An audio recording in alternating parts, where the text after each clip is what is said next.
Introducing your first fighter, standing in the blue corner, representing the Power Punch Boxing Gym, Jae Hutchinson Brown.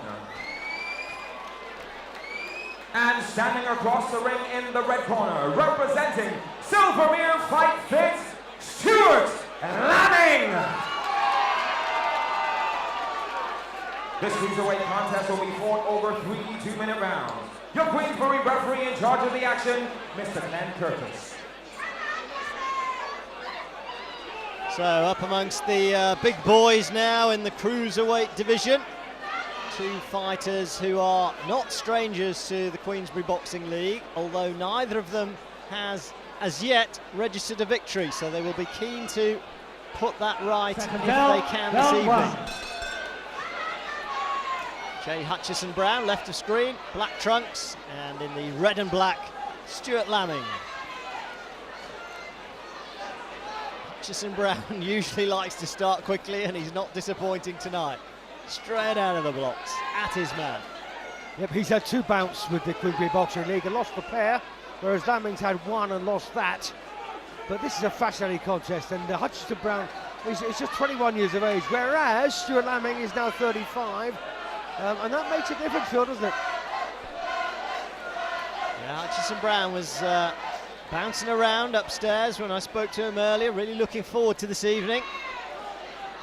And hoping that he can really launch his Queensbury career here this evening.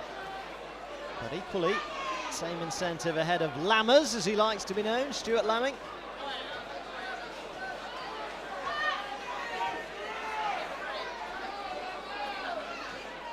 And I get the impression here that Lammin is trying to make room for that right hand.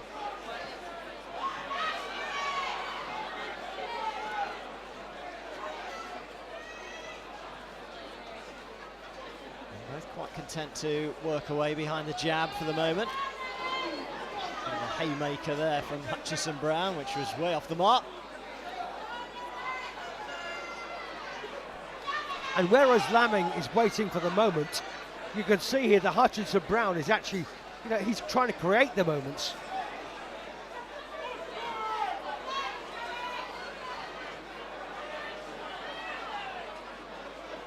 Yeah, a little bit cat and mouse though in this opening 2 minutes.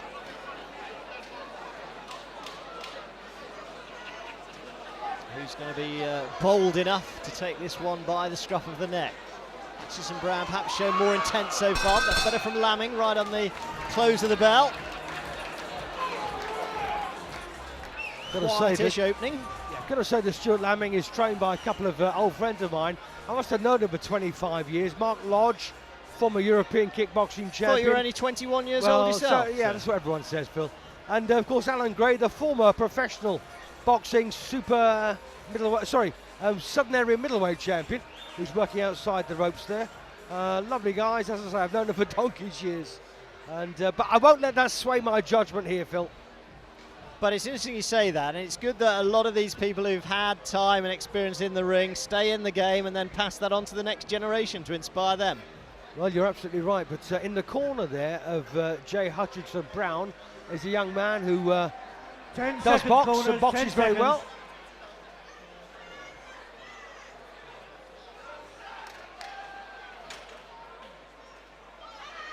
Seconds out, round 2.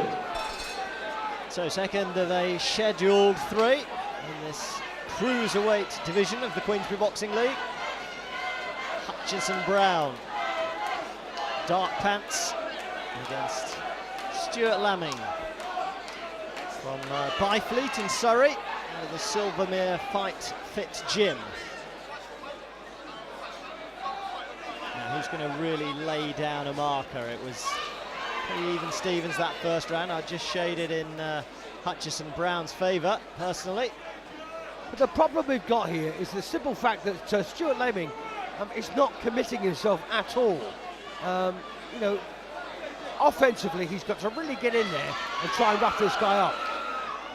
And defensively, he's got to make sure he doesn't get tagged. Yeah, a couple of nice shots to the body there from Hutchinson Brown as he switched his line of attack as Lammin looked to make a mark himself.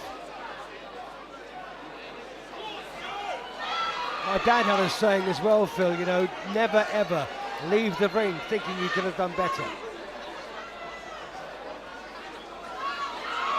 Yeah, it's not much good being good in the 4th round when it's a 3-round contest.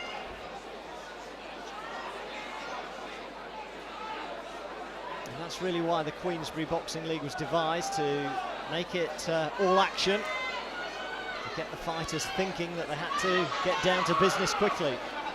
Well, he's certainly done that.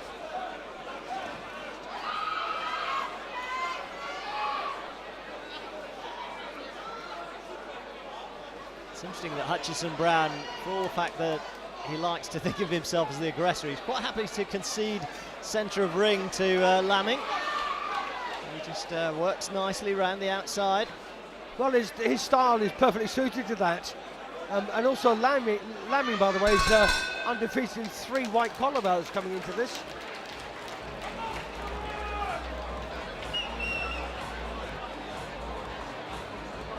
Well, I think this is one you could describe as simmering at best at the moment.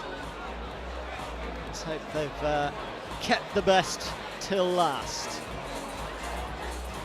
Of course, when these guys land a punch in the cruiserweight division, it tends to be decisive.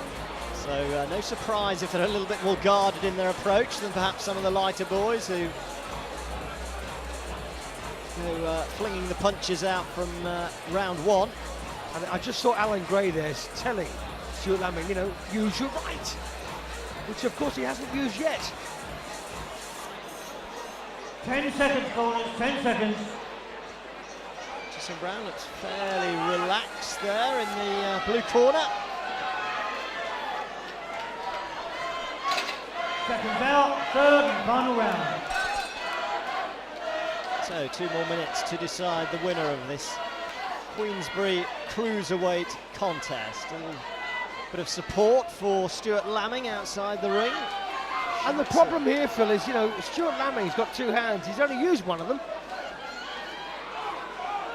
I'm wondering if he's got a problem with his right hand. Hutchinson Brown stepping up the pace initially. Lammin coming in, but gets tagged again by the left hand of Hutchinson Brown, who just looks a little bit quicker to the punch at the moment.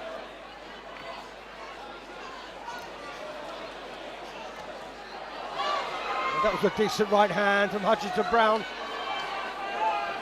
He certainly made the better start to this 3rd and final round. Lammin leaving himself with a lot to do. Well, nice right hand there from Stuart. First time I think he's landed the right hand.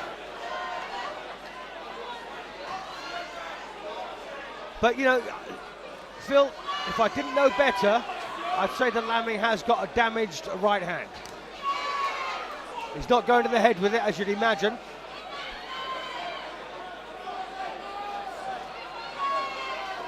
Again, the attack to the body from Lammin. Hutchinson Brown able to brush that off. And land a lovely countering right hand.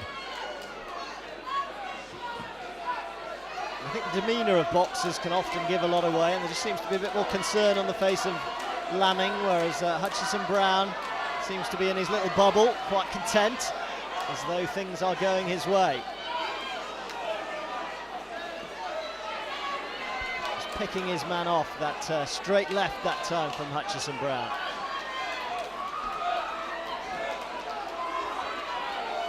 And there's no doubt about it, Lammin needs a knockout to win this one, but there, it's too late now. Well, I would certainly give Hutchinson Brown the edge on my scorecard. The younger man may just have come good here. As I mentioned at the start, they're both looking for their first victory in the Queensberry League. Unless it's a draw, which is not unheard of course, in boxing. Fairly rare, but not unheard of. Then someone's going to be jumping for joy, and I would suggest, despite that little gesture from Lammin towards his fans, that it's Hutchinson Brown who will get the nod.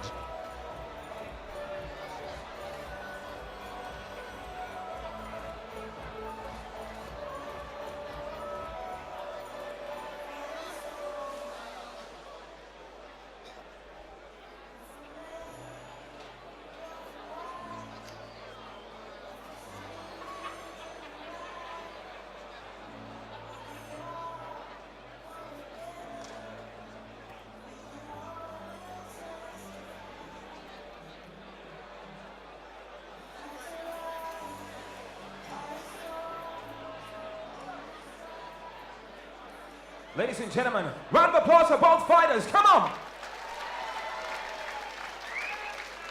Another 3 exciting rounds, and we go to our judges' scorecards. Your winner by majority decision in the red corner, Staurt Lammin. Well, Lammin gets the nod. Hutchinson Brown's disappointed. I can understand where he's coming from. And even Lammin looks a little sheepish there in triumph. But these fights, when they're close, can go either way, and Lammin just gets the nod.